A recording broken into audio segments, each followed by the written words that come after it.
Hi everyone, and once again welcome to the YouTube channel of Get Set Love by MS. My name is Siddhant sir. Yes. So continuing with the questions of the legal reasoning section of CLAT 2024. So we are again with the last passage, that is the fifth passage. So आपके set पे वो passage कौन सा होगा check कर लेना. But this is the last passage in the series which we will be telling you people along with the question. अब ये particular passage जब बच्चों को मिला था पेपर में, तो जो first एक क्या बोलते हैं ना, एक experience था कि it's a lengthy passage, question भी 2 क्वेश्चन लेंदी थे. गाइस अंडरस्टैंड कि ऐसे क्वेश्चन को अप्रोच कैसे करना है. जब भी क्वेश्चन का लेंथ बड़ा होता है, always have one thing in the mind कि हो सकता है इसकी language is quite easy to understand, ये बहुत ज़्यादा रिलेटेबल है क्या, और वो सच में इस पैसेज में हुआ था. तो अगर आप अप्रोच निकालोगे कि हाँ ये मुझसे तो हो जाएगा, so that should be the approach for the lengthy passages जो दिख लेंदी रहे बट वो एक्चुअली है नहीं लेंदी. प्लस जो क्वेश्चंस भी आगे आएंगे वो लेंदी दिख रहे हैं बट वो लेंदी क्यों नहीं है वो मैं आपको क्वेश्चन के टाइम बताऊंगा, ठीक है. और अगर आप हमारे यूट्यूब चैनल में for the very first time आए तो गाइज आपको डेफिनेटली सब्सक्राइब करना है और वीडियो को लाइक करना है एंड प्लीज़ बेल आइकन भी दबाना, क्योंकि अब इतने सारे वीडियो आ रहे हैं कि आप कोई भी वीडियो मिस नहीं कर सकते, तो नोटिफिकेशन आपके पास लगातार आते रहने चाहिए, ठीक है. चलिए तो शुरुआत करते हैं. This particular passage is technically talking about कि हम एंसेस्ट्रल प्रॉपर्टी में जो बच्चे होते हैं which is been born out of voidable marriages, उनको हिस्सा मिलना चाहिए कि नहीं. सुप्रीम कोर्ट का कुछ जजमेंट है, हमारे सीजीआई ने भी इस पर कुछ एक इंटरप्रिटेशन बताया, तो इससे रिलेटेड यहाँ पे प्रोविजन दिए गए थे. तो रिलेटेबिलिटी है टॉपिक से रिलेटेड बट थोड़ा सा पैसेज लेंदी था. Let's understand. The supreme court on 1 September held that a child born of a void और avoidable marriage can inherit the parents share in joint Hindu family property. तो यहाँ बोल रहे हैं अगर कोई बच्चा वॉइडेबल मैरिज के तहत अगर पैदा होता है तो उसका प्रॉपर्टी में हिस्सा होगा. बट इसी में ही हमारे सीजीआई जी ने जो 3 जज बेंच बनाई गई थी उसमें CJI of India D Y. Chandrachud ji ने जो बताया था, that is however clarified that such a child would not be entitled to rights in और to property of any other person in the family. तो कहीं ना कहीं बात बोली गई कि आप इनहेरिट तो कर सकते हो पेरेंट्स शेयर जो होगा, बट किसी और का जो, क्योंकि joint Hindu family comprising of multiple family members, उनकी प्रॉपर्टी में हिस्सा नहीं मिलेगा तुम्हें, पेरेंट्स का मिल सकता है. अब बता रहे हैं वॉइडेबल मैरिज क्या होती है. Voidable marriage is the one that is made invalid by the husband और wife through a decree, court order के थ्रू आपने वॉइड करा दिया. A void marriage is invalid since its inception, शुरुआत से ही वॉइड थी. तो ये दोनों में से कोई भी मैरिज में बच्चा अगर पैदा हो जाता है, ठीक है. So CJI said that the first step to the inheritance of a child from a voidable marriage would be ascertain the exact share of his parent in the ancestral property. तो जैसे अगर प्रॉपर्टी 1 करोड़ की है, parent का हिस्सा 20 लाख का, तो 20 लाख में उसको कुछ नोशनल प्रपोर्शन मिल सकता है. भाई आप पूरे 1 करोड़ के हिस्सेदार थोड़ी बनोगे, तो इसलिए उन्होंने बोला आप इनहेरिट कर सकते हो जॉइंट हिंदू फैमिली की प्रॉपर्टी में, बट पूरा प्रॉपर्टी में हिस्सा नहीं होगा, सिर्फ उतना जितना प्रोपोर्शनल हो सकता है. वो क्या है? This could be done by means of conducting a notional partition of the ancestral property and calculating how much of the property the parent would have got immediately before his death. उसकी death के पहले क्या, उनके parents की death के पहले क्या उनको प्रॉपर्टी में हिस्सा मिल सकता था, वो नोशनल पार्टीशन में उसको हिस्सा मिलेगा. Once the share of the deceased parent in the property is ascertained through a notional partition, his heirs, including his children, by means of voidable marriage, would be entitled to their portions in the share. So that is what is given. Going ahead, देखो passage अभी भी continuation में और passage आगे भी है. The CJI said that Section 16 of the Hindu Marriage Act has statutorily conferred legitimacy to children born out of.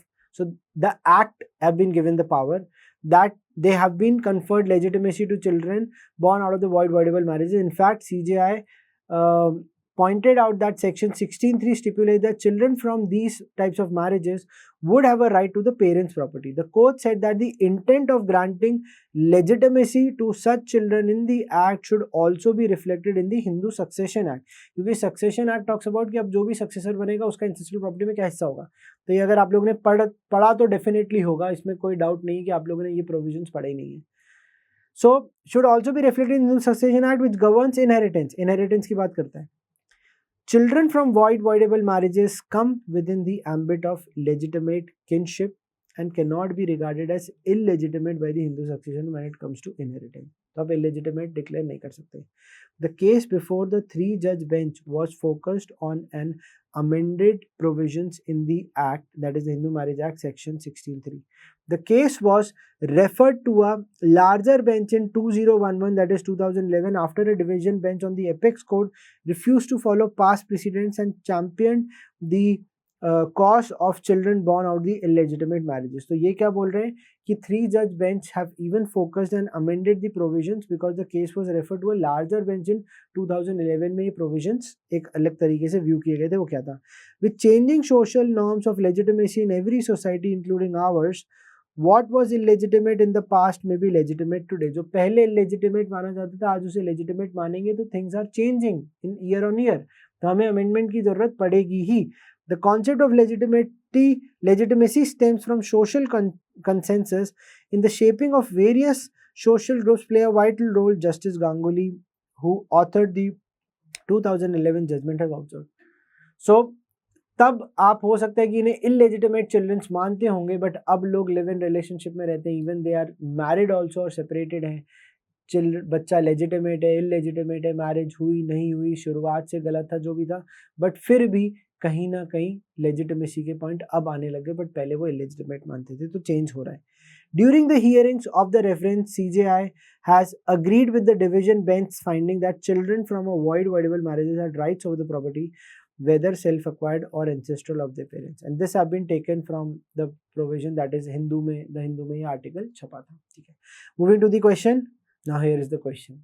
और question तो सर लेंदी लग रहा है, बट मैं आपको बताता हूँ क्वेश्चन लेंदी नहीं है. क्वेश्चन में जो फैक्ट्स दिए गए इस पैसेज में, यही फैक्ट्स कंटिन्यूड है नेक्स्ट क्वेश्चन में. देखो नेक्स्ट क्वेश्चन के फैक्ट्स बड़े कम से, तो अगर इन दोनों को मिलाए एवरेज करें तो क्वेश्चन आराम से इजी गोइंग बन सकता है. बट क्या होता है, फर्स्ट जो होता है ना हमारा एक एक्सपीरियंस, अरे ये तो लेंदी क्वेश्चन है, तो भाई ऐसा नहीं होता, वो एवरेज आउट कहीं ना कहीं हो जाता है. आगे भी देखोगे ऐसे एक क्वेश्चन और है. Okay, reading the question. Ashima Ashok got married to each other in a traditional Hindu ceremony in Kolkata, after which they both moved to USA, where Ashok had a job. In the USA, they had a child whom they named Gogol. Many years later, Ashima found that Ashok was already married to Sushma before their wedding in Kolkata. Ashok and Sushma had a child from their marriage, Arpita, who was older than Gogol by 4 years. Ashok explained to Ashima that although he had no intention of cheating on her, he had to keep his marriage to Sushma a secret, since his parents would have never agreed, as Sushma belonged to the different caste. Ashima is shocked to learn that her marriage to Ashok is void as per Hindu marriage law, since Ashok was already married before their wedding. She is trying to explore possibilities so that Gogol doesn't lose his inheritance from his father's side of the family. Based on a reading of the passage, what do you think is the correct position in respect to the Gogol's inheritance rights? So, क्या Gogol को inherit मिलेगा अशोक की property में कि नहीं, वो check करते हैं. So, could claim the entirety of the Ashok share of the ancestral property? नहीं, पूरी तरीके से तो हिस्सा नहीं मिलेगा, बट सम मिल सकता है, तो ये एक्सट्रीम जा रहा है इसलिए एलिमिनेट करते हैं. Gogol will inherit the entire ancestral property. Again, entire ancestral property, और हमें एंसेस्ट्रल प्रॉपर्टी में कौन कौन भागीदारी ये नहीं पता, तो बी भी एलिमिनेट होता है. Would inherit his share from with in Ashok share of the full ancestral property. तो अशोक का जो शेयर है पूरी एंसेस्ट्रल प्रॉपर्टी में, उसमें मिल सकता है. बट पहला बोल रहे थे could claim the entirety of Ashok share of ancestral property, नहीं, उसमें कुछ हिस्सा मिलेगा. That is what is there, क्योंकि वो ऑलरेडी सुषमा से मैरिड था और उसमें एक और उसकी बेटी थी अर्पिता, तो पूरी तरीके से नहीं मिल सकता, इसलिए हमने ए एलिमिनेट किया. तो C could be the answer. Only Sushma and Arpita has a right over the legal heirs? No. Voidable marriage में भी था, तो इसका आंसर बनता है ऑप्शन सी. तो फैक्ट्स थोड़े लेंदी थे बट इजी थे. Moving to the next question, it says in the above fact scenario, consider property that was purchased by Ashok from his own earnings in the USA, thereby not making it a part of the ancestral property, but instead falling in the category of self-acquired property upon Ashok's death. Who would have inheritance rights over the said property? तो किस किस को right मिलेगा, since वो जिससे married था उनको property में पूरी तरीके से हिस्सेदारी मिलेगी. तो सिर्फ सुषमा और आशिमा को नहीं मिलेगी क्योंकि बच्चों का भी हिस्सा होगा. Sushma, Ashima, Arpita, Gogol, as they all his rightful legal heirs हैं, बट ये प्रॉपर्टी यूएसए में और सेल्फ अक्वायर्ड है, तो उनको नहीं मिलेगा. किनको? आशिमा को. ठीक है, बट सुषमा को मिलेगा अर्पिता और गोकुल को मिलेगा क्योंकि बच्चों का वाइड वाइडेबल मैरिज में हिस्सा रहता है, सुषमा और अर्पिता अगेन। तो सुषमा अर्पिता पार्शियली करेक्ट है, गोकुल भी होगा, तो इसलिए ऑप्शन सी बनता है, ठीक है। So next question, third question इस पैसेज का हमारी सीक्वेंस के हिसाब से 28, based on a reading of the passage how did the Hindu marriage act influence the outcome of the case on inheritance. किस तरीके से हिंदू मैरिज एक्ट ने इनहेरिटेंस के प्रोविजंस को इन्फ्लुएंस किया था एक्ट ने। Select one option from the below. The amended provision of the Act grant legitimacy to children from voidable marriages, and therefore this logic should be extended to children born of voidable marriage under the Hindu Succession Act is absolutely wrong, because it is talking about the legitimacy to the children की बात कर रहे हैं, it is wrong. It says the amended provisions of the Hindu Marriage Act give legitimacy to the second marriage and therefore should also, इसे second marriage की बात कर रहा है. The amended provision of the Hindu Marriage Act grant legitimate status to children from voidable and therefore this should extend to the Act. Now this makes sense. Because वहाँ पे सिर्फ legitimacy to the children from voidable marriage बात कर रहा था, बल्कि वो बोल रहे हैं वॉइड वॉइडेबल में हिंदू सक्सेशन में भी इनहेरिटेंस का हिस्सा मिलना चाहिए, इलेजिटिमेसी नहीं होनी चाहिए। And it says the act has no bearing, wrong. So correct answer इसका बनता है ऑप्शन सी, ठीक है। Let's move towards the next question. अब नेक्स्ट क्वेश्चन अगेन फैक्ट्स बड़े आगे, बट फैक्ट्स बैलेंस आउट होते हैं, पहले ही बताया तो डरना नहीं है। 12-year-old Kausalya was married off to 23-year-old Dashrath in her maternal home in Uttar Pradesh.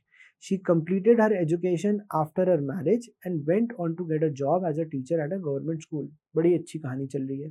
Dashrath's family, however, was opposed to her taking up a job outside the house and insisted that she should stay at home and look after her two sons, Ram and Lakshman. Kausalya, however, was very excited about starting a new job and sought advice from a younger sister, Varshini, who was training to be a lawyer.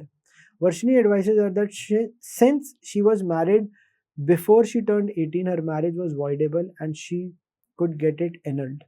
Kausalya, who was not very happy in her marriage, considered this option but is worried that her sons may lose their inheritance. Now it's a voidable marriage because reason दे दिया, हो गया। अब fact बोल रहा है voidable marriage है, आपको बताना है कि हिस्सा मिलेगा कि नहीं। Select the option that denotes correctly the status of Ram and Lakshman to inherit their father's ancestral property. तो दोनों को मिलेगा का हिस्सा, हाँ मिलेगा, वॉइडेबल मैरिज है, तो both Ram and Lakshman can inherit father's share of ancestral property irrespective of voidable status of the parents' marriage, मिलेगा उनको, वैसे भी मिलना ही है, तो इररिस्पेक्टिव हो गया, तो बी ऑप्शन है। They can not inherit in the Dasharath's ancestral property is wrong. If Kaushalya decide to annul her voidable marriage, she and her sons will lose all her rights? No. Ram and Lakshman can only inherit ancestral property, तो ancestral property में नहीं, उसमें उनके पापा का क्या हिस्सा है उसमें उनको शेयरिंग मिलेगी, तो ऑप्शन बी इसका सही बैठता है। Moving to the next question, ये फोर्थ क्वेश्चन है, इसमें टोटल नहीं, आई थिंक ये फिफ्थ क्वेश्चन है, अपने कितने हुए 26, 27, 28, 29, 30, फिफ्थ क्वेश्चन है ये इस पैसेज का, और इसमें टोटल 7 क्वेश्चन थे इस पैसेज में, तो अगेन लेंदी था, टाइम लगा बट ईजी था, ठीक है। Ajay is married to 2 women, Diya and Riya, and both don't know of each other. He was married to Diya first when they both were around 23 years of age and studying together in college. They have no children. He later got married to Riya in a temple and she had no idea about his first marriage with Diya.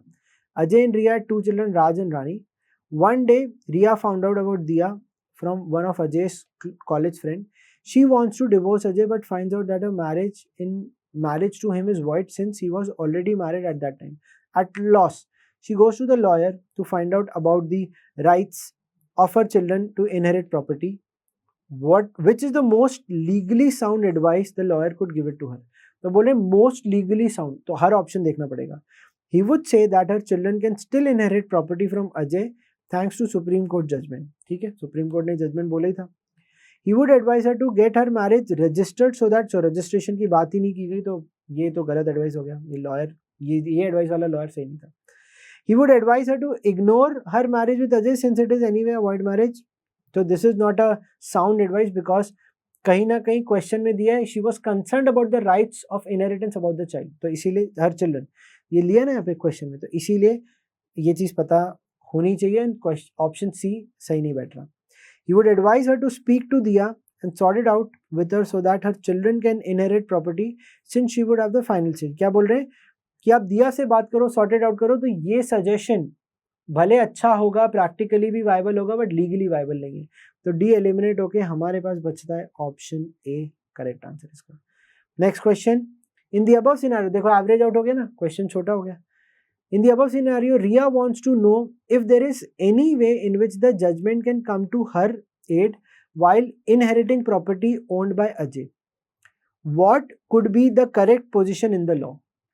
तो क्या रिया किसी भी प्रकार से could get aid while inheriting the property owned by Ajay? कर सकती? The answer is no. Why?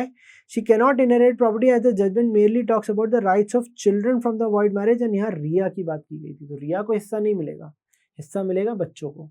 तो वहाँ पे void voidable marriage से child right की बात की गई थी। तो yes ऑप्शन एलिमिनेट हो गए। She would get an equal share of property as Diya since they both his wives who got married to him without knowing each other. ये क्या बोल रहे हैं? इक्वल शेयर प्रॉपर्टी एज दिया, तो ये तो आंसर ही नहीं बनता, तो डी एलिमिनेट हो गया, हमारे पास बचता है ऑप्शन ए। तो 31st क्या हो गया। And coming to the last question of this passage guys, says Shrimati first marriage was void due to being without the prohibited degree of relationship. What it says that Shrimati's first marriage was void क्योंकि prohibited degree of relationship में था। Dhanalakshmi who is the daughter of Shrimati from her first marriage confronts her mother once she finds her identity, demanding her share in her mother's ancestral property. Srimati, however, subsequently married Drupad and has 2 daughters with him, Ira and Shira, is not interested in giving any property to Dhanlakshmi. So पहली marriage void थी क्योंकि prohibited relationship में थी। धनलक्ष्मी जो daughter है श्रीमती की of a first marriage confronts her mother, she finds her identity, demanding her share in the property in the ancestral thing. तो Dhanalakshmi ancestral property में डिमांड कर रही थी। She decide to assert her right in a court of law. How would her share be determined? So her share will be determined on the basis of the notional partition, जो कि अपन ने पढ़ लिया था second paragraph में। तो could demand a notional partition and get a share from Shrimati's portion of her ancestral property, B सही है। Dhanalakshmi would not have any right in a mother share of the property, this is wrong. Being children from void marriage, Dhanalakshmi has no rights, is also wrong क्योंकि हमने notional partition वाली बात establish कर ली, तो correct answer है it is Shrimati's decision as to whom she gives the right, again wrong, it's a suggestive option. Law notional partition में allow करता है, तो correct answer for this question is option B. And thank you so much for watching this video कैसा लगा comment section में जरूर बताना। Siddhant sir signing off, bye bye, take care, thank you so much.